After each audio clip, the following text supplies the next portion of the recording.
जय हिंद साथियों, कैसे हैं आप लोग। आई होप के अच्छे होंगे। आपकी जो स्टडी चलेगी बहुत बेहतरीन चलेगी। तो आज के क्लास में बात करेंगे क्लास 12 के केमिस्ट्री को तमाम क्वेश्चन जो आपके एग्जाम में छपने वाला है। बाबू आप लोग अच्छे तरीका से एक एक क्वेश्चन को देखना, क्योंकि एक एक क्वेश्चन आपके एग्जाम के लिए बहुत ज्यादा इंपॉर्टेंट है। अगर 7 फरवरी के दिन याद रखिएगा, 7 फरवरी के दिन एग्जाम देने जा रहे हो तो इस क्लास को अच्छे तरीका से देख लेना, क्योंकि इस क्लास से काफी सारे क्वेश्चन जो है कंफर्म होने वाला है। ठीक है, तो आप अच्छे तरीका से देखिएगा, ठीक है ना। तो चलिएगा बिना टाइम के क्वेश्चन की तरह बढ़ते हैं। इससे पहले तुम सब बाबू क्लास को लाइक नहीं किया तो क्लास को लाइक करो और चैनल को सब्सक्राइब करो। जो बच्चे नए हैं, पुराने हैं, सारे बच्चे के लिए बोला जा रहा है कि बाबू क्लास को लाइक करो और चैनल को सब्सक्राइब करो। ठीक है, कोई भी क्वेश्चन को ना छोड़ना, हमारे साथ तुम सब आंसर लगाते चलना है, ठीक है ना। और लास्ट में बतलाना कि आप कितना सही कर पाते हो। ठीक है, देखो 1 नंबर क्वेश्चन आपके स्क्रीन पर आ चुका है। देखो क्या कहा जा रहा है, निम्नलिखित में से कौन फेरी चुंबकीय पदार्थ का उदाहरण है। कौन जो है फेरी चुंबकीय पदार्थ का उदाहरण है, हमने बतलाया था बाबू, याद रखिएगा Fe3O4 जो होता है फेरी चुंबकीय पदार्थ का उदाहरण होता है, यानी ऑप्शन बी हो जाएगा। 1 का ऑप्शन जो बच्चा बी टिक आउट करे 100% सही होगा बाबू, याद रखिएगा। ठीक है, अगला क्वेश्चन की तरफ बात करेंगे और अगला क्वेश्चन का आंसर फटाफट लगाओगे। देखो बाबू 2 नंबर क्वेश्चन में क्या कहा जा रहा है। देखो 2 नंबर क्वेश्चन में कहा जा रहा है ना, कहा जा रहा है निम्नलिखित में से कौन सा गुण क्रिस्टलीय ठोस पदार्थ नहीं है। कौन सा गुण जो है क्रिस्टलीय ठोस पदार्थ का उदाहरण नहीं है कहा जा रहा है। तो आपके कहा गुरुजी हम जानते हैं विभिन्न दिशाओं में समान गुण, यही तो मतलब नहीं है, ये तो गलत है ना, यानी ऑप्शन ए हो जाएगा। 2 का ऑप्शन ए हो जाएगा, याद रखिएगा बाबू। क्लास को लाइक करते चलिएगा आप सब, ठीक है, क्लास को लाइक करते चलिएगा। सारे बच्चे, जितने बच्चे जुड़े हैं सारे बच्चे के लिए बोला जा रहा है कि बाबू क्लास को लाइक करते चलिएगा आप सब, ठीक है। चलो अगला क्वेश्चन की तरफ बात करेंगे और अगला क्वेश्चन का आंसर है यहां पर आ गया है, जल्दी लगाओगे, जल्दी लगाओगे। इसका आंसर क्या होने वाला है, देखो कहा जा रहा है कि मूल क्रिस्टल तंत्रों की संख्या कितनी होती है। मूल क्रिस्टल तंत्रों की संख्या जो होती है वो कितनी होती है। और आपके एग्जाम 2023 की बात करें बाबू, 2023 में आया हुआ है, तो मूल क्रिस्टल तंत्रों की संख्या जो होता है याद रखना वो कितना होता है, 7 होता है, यानी ऑप्शन बी हो जाएगा। 3 का ऑप्शन बी हो जाएगा, याद रखिएगा। 4 नंबर क्वेश्चन में क्या कहा जा रहा है, देखो कहा जा रहा है कि किसी क्रिस्टल क्रिस्टल के 2 समांतर तलों के मिलर निर्देशांक को हम लोग क्या कहते हैं, होते हैं। मिलर निर्देशांक जो होता है क्या होता है आपके गुरुजी, हम जानते हैं वो क्या होता है, डिफरेंट होता है। क्या होता है, डिफरेंट होता है, यानी भिन्न भिन्न होता है, अलग अलग होता है, यानी ऑप्शन करेक्ट बी होगा। 4 का ऑप्शन जो बच्चा बी टिक आउट करा 100% सही होगा बाबू, याद रखना। देख बाबू सारे क्वेश्चन जो है गेस क्वेश्चन है, तो आप अच्छे तरीका से देखो, कोई क्वेश्चन को ना छोड़ो, सारे क्वेश्चन को किसी भी हाल में और किसी परिस्थिति में याद कर लो, ठीक है। अगला क्वेश्चन की तरफ बात करेंगे और यहां जो है देखो 5 नंबर क्वेश्चन में क्या कहा जाता है कि NaCl क्रिस्टल की संरचना होती है। बाबू NaCl क्रिस्टल की संरचना जो होती है वो क्या होती है, तो आपके सर फेस सेंटर्ड होती है, यानी ऑप्शन क्या हो जाएगा, बी हो जाएगा। फलक केंद्रित होती है बाबू, ऑप्शन क्या होगा, करेक्ट ऑप्शन बी होगा रे बबुआ, याद रखना, ठीक है। अगला क्वेश्चन की तरफ बात करेंगे और अगला क्वेश्चन यहां जो है देखो 6 नंबर क्वेश्चन में क्या कहा जा रहा है, कहा जा रहा है रवादार ठोस है। ये बाबू रवादार ठोस क्या है, आप जानते हैं कि रवादार ठोस को जो है हम लोग क्या कहते हैं, क्रिस्टलीय ठोस कहते हैं। क्या कहते हैं, क्रिस्टलीय ठोस कहते हैं ना। तो आप कहिएगा सर क्रिस्टलीय ठोस जो है कौन है, आप कहिएगा हीरा, ग्रेफाइट, ये जो होता है क्रिस्टलीय ठोस होता है। तो कहिएगा सर केवल हीरा दिया है तो हीरा मार सकते हैं ना, याद रखिएगा बिल्कुल हीरा हो जाएगा। और रबर, कांच, प्लास्टिक, लकड़ी, ये सब जो होता है अक्रिस्टलीय ठोस यानी बी रवादार ठोस का उदाहरण होता है, ये भी साथ में याद रखिएगा। हम जितना साइड से क्वेश्चन बतलाते हैं वो सारे क्वेश्चन को तुम सब याद रखते चलना है, ठीक है। चलो अगला क्वेश्चन यहां जो है देखो 7 नंबर क्वेश्चन में क्या कहा कहा निम्नलिखित में से कौन सा ऑक्साइड लोह चुंबकत्व प्रदर्शित करता है। कौन सा ऑक्साइड जो है लोह चुंबकत्व पदार्थ को जो है प्रदर्शित करता है, तो आप कहिएगा CrO2 यानी ऑप्शन क्या होगा, 7 का ऑप्शन ए हो जाएगा, ठीक है। 7 का ऑप्शन करेक्ट ए हो जाएगा, याद रखिएगा, ठीक है। अगला क्वेश्चन यहां जो है देखो, यहां जो है कहा जा रहा है ना, कहा जा रहा है कि घनाकार क्रिस्टल में बेसिस जालकों की संख्या कितनी होती है। घनाकार क्रिस्टल में बेसिस जालकों की संख्या जो होती है वो कितनी होती है, हमने बतलाया था कि याद रखिएगा घनाकार क्रिस्टल की बात करा जाए 3 होता है। और आपके एग्जाम 2023 की बात करें, 2023 में यह क्वेश्चन आया हुआ है, आप सब याद रखना, ठीक है। क्लास को लाइक करते चलो, जितने बच्चे हो क्लास को लाइक करते चलो और चैनल को सब्सक्राइब करते चलना, ठीक है। अगला क्वेश्चन यहां जो है देखो 9 नंबर क्वेश्चन में क्या कहा जा रहा है कि BCC इकाई सेल में खाली मुक्त जगह कितना होता है, कितना प्रतिशत जो होता है खाली होता है, ठीक है। BCC इकाई सेल में बात किया जा रहा है, आपके गुरुजी हम जानते हैं वो जो होता है 32% होता है और 68% जो होता है उसमें भाड़ा रहता है, ठीक है। और यहां इससे याद रखना, अगर क्या करें यहां HCP की बात करें बाबू, HCP की बात करें, HCP है ना, HCP की बात करें तो इसमें जो होता है याद रखिएगा 36% जो होता है ना, याद रखना खाली रहता है, ठीक है। आप सब याद रखना सारे क्वेश्चन को। अगला क्वेश्चन यहां जो है देखो, यहां जो है 10 नंबर क्वेश्चन में क्या कहा जा रहा है, निम्नलिखित में से किस प्रकार के दोष के कारण क्रिस्टल की घनत्व में जो है अपरिवर्तित रहती है, कमी आती है, जल्दी लगाओ किसके कारण। आप कहिएगा गुरुजी हम जानते हैं यह जो कमी आएगी ना, याद रखिएगा कहा जा रहा है कि अपरिवर्तित यानी फ्रैंकल दोष के कारण, यानी ऑप्शन ई हो जाएगा, ठीक है। ऑप्शन ऑप्शन ए हो जाएगा, याद रखिएगा, ठीक है, बिल्कुल ऑप्शन ए हो जाएगा, याद रखना। आप लोग अच्छे तरीका से देखते चलो, 10 का आंसर बिल्कुल ए होगा बाबू। कोई भी क्वेश्चन को मिस ना करना, क्योंकि आपके एग्जाम यानी 7 फरवरी के दिन बाबू, 7 फरवरी के दिन के लिए काफी ज्यादा बेहतरीन है, तो आपको याद रखना है और कोई भी क्वेश्चन को नहीं छोड़ना है। कहा जा रहा है 11 नंबर क्वेश्चन में, कहा जा रहा है कि सटकी दोष के कारण ठोस का घनत्व क्या होता है? सटकी दोष के कारण ठोस का घनत्व क्या होता है? क्या डिस इंक्रीज हो जाता है, घट जाता है? ऑप्शन बी होगा 11 का, याद रखिएगा। 12 नंबर क्वेश्चन में कहा जा रहा है कि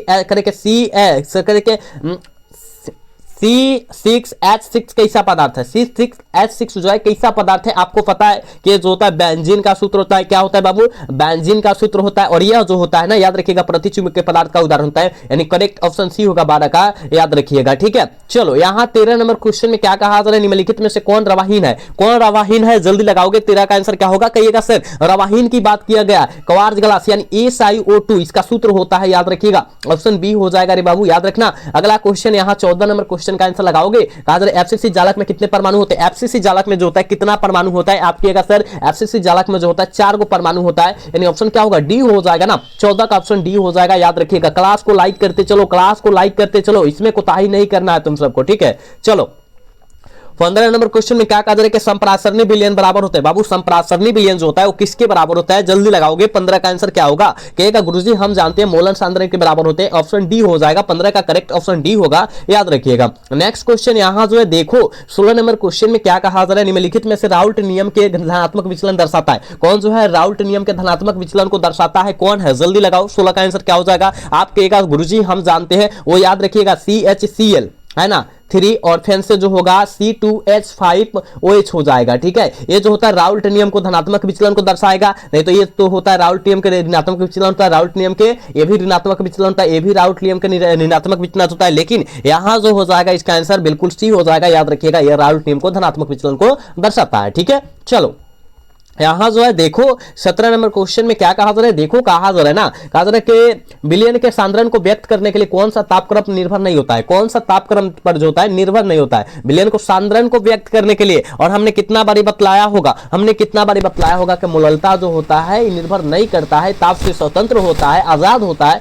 याद रखिएगा, यानी ऑप्शन बी हो जाएगा, ठीक है। चलो यहाँ जो है देखो 18 नंबर क्वेश्चन में क्या कहा जा रहा है? निम्नलिखित में से किसका क्वथनांक सबसे अधिक होगा? किसका क्वथनांक जो होता है सबसे अधिक होता है? जल्दी लगाओ, तो कहिएगा सर जल में 1% NaCl का क्वथनांक सबसे अधिक होता है, यानी ऑप्शन सी होगा, 18 का करेक्ट ऑप्शन सी हो जाएगा, याद रखिएगा, ठीक है। अगला क्वेश्चन का आंसर लगाओगे, यहाँ 19 नंबर क्वेश्चन में देखो क्या कहा जा रहा है? कहा जा रहा है कि यदि 18 ग्राम ग्लूकोज को 1000 घोलक में घुलाया जाता है तो उस घोल को हम लोग क्या कहते हैं? जल्दी लगाओ, तो इसे क्या कहते हैं? 0.1 मोलल कहते हैं, यानी ऑप्शन क्या होगा? बी हो जाएगा, 19 का ऑप्शन करेक्ट बी होगा, याद रखिएगा, ठीक है। चलो यहाँ 20 नंबर क्वेश्चन में देख बाबू क्या कहा जा रहा है? कहा जा रहा है कि प्रासरण दाब निम्नलिखित में से किस समीकरण द्वारा व्यक्त किया जाता है? प्रासरण दाब जो होता है किस समीकरण के द्वारा व्यक्त किया जाता है? तो आप कहेगा सर P बराबर CRT होता है, यानी ऑप्शन क्या होगा? ऑप्शन ए हो जाएगा, करेक्ट, याद रखना, ठीक है ना। याद रखना, इस सारे क्वेश्चन को याद रखना बाबू, कोई भी क्वेश्चन को न छोड़ना, जितना क्वेश्चन है आपके एग्जाम में लड़ने वाला आने वाला क्वेश्चन है पूरे गैस क्वेश्चन करके लाया गया है, तो आप अच्छे तरीका से देखना, ठीक है ना। चलो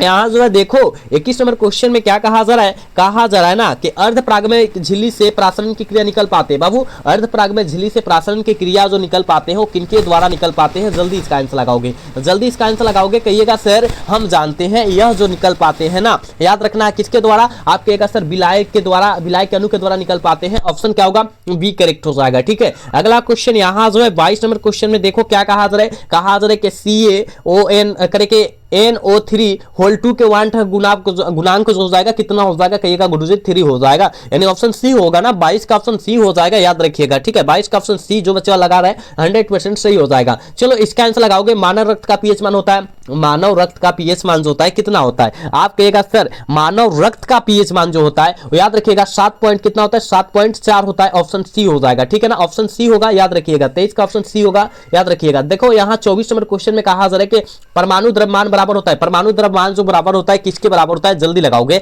24 का आंसर जल्दी लगा दोगे, क्या हो जाएगा? आप कहेगा सर ये जो होता है परमाणुओं के न्यूट्रॉनों की संख्या और प्रोटॉनों के योगफल के बराबर होता है, यानी ऑप्शन सी होगा। 24 का ऑप्शन जो बच्चा सी टिक आउट करे 100% सही होगा, याद रखिएगा, ठीक है। अगला क्वेश्चन यहाँ जो है 25 नंबर क्वेश्चन में क्या कहा जा रहा है? कहा जा रहा है निम्नलिखित में से कौन राउल्ट नियम है? बाबू कौन जो है राउल्ट नियम के व्याख्या को जो है व्यक्त करता है? आपको हमने बतलाया था P बराबर P0x जो होता है राउट नियम की व्याख्या करता है, और एक होता है हेनरी नियम। ठीक है, एक जो होता है हेनरी नियम को कौन व्याख्या करता है, तो कहिएगा सर P बराबर जो हो जाएगा KHX होता है, याद रखना। ठीक है, यानी ये जो होगा हेनरी नियम हो जाएगा और ये जो हो जाएगा राउट नियम, यानी इसका ऑप्शन करेक्ट ये हो जाएगा, याद रखिएगा। हम जितना बतला रहे हैं ना वो सारे क्वेश्चन को तुम सब याद रखते चलना। ठीक है, चलो यहां जो है 26 नंबर क्वेश्चन में कहा जा रहा है कि प्रासरणी दाब बढ़ता है जब, प्रासरणी दाब बढ़ता है जब तापमान बढ़ता है, क्या तापक्रम बढ़ता है, यानी ऑप्शन ए हो जाएगा। समझ रहे हो ना, 26 का ऑप्शन ए होगा। चलो यहां जो है देखो 27 नंबर क्वेश्चन में क्या कहा जा रहा है, देख बाबू, कहा जा रहा है हो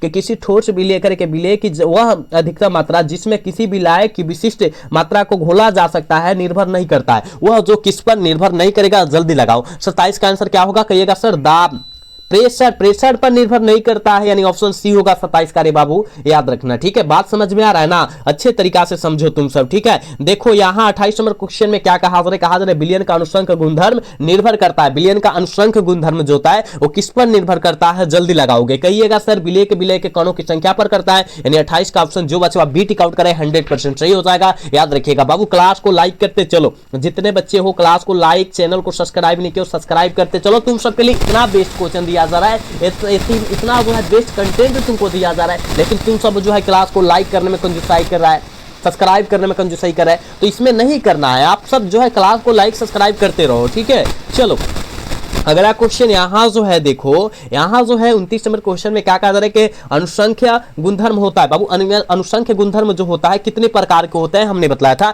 ये बाबू अनुसंख्य गुणधर्म जो हो जाएगा वो 4 प्रकार का होता है, याद रखना, ऑप्शन सी होगा रे बाबू, याद रखिएगा। अगला क्वेश्चन यहां जो है देखो, ये भी आपके एग्जाम के लिए बहुत बहुमूल्य क्वेश्चन है। कहा जा रहा है कि Cl और H2 करके HCl हाइड्रोक्लोरिक अम्ल H2O में यानी जल के स्थिर करके स्थिर क्वथनांकी मिश्रण जो होता है वो कितना होता है। HCl और क्या बोला जा रहा है, जल के साथ बोला जा रहा है, हाइड्रोक्लोरिक अम्ल और जल के साथ पूछा जा रहा है। आपके एक गुरुजी हम जानते हैं वो होता है 22.2% HCl होता है, हाइड्रोक्लोरिक अम्ल होता है, यानी ऑप्शन बी हो जाएगा रे बाबू, 30 का ऑप्शन बी, याद रखना। चलो अगला क्वेश्चन का आंसर लगाना। देखो अगला क्वेश्चन आगे आपके स्क्रीन पर है, देखो क्या कहा जा रहा है, वैसा घोल जो एक निश्चित ताप पर संयोजन में बिना किसी प्रकार के परिवर्तन के उबलता है उसे हम लोग क्या कहते हैं, उससे हम लोग क्या कहते हैं, ये हमने कई बार तुम सबको क्वेश्चन बताया है, एजियोट्रॉपिक मिश्रण कहते हैं, याद रखना। ऑप्शन ही हो जाएगा 31 का, याद रखना है। चलो यहाँ जो है देखो 32 नंबर क्वेश्चन में क्या कहा आ रहे हैं करके, आयनीकरण का सिद्धांत किसने दिया था,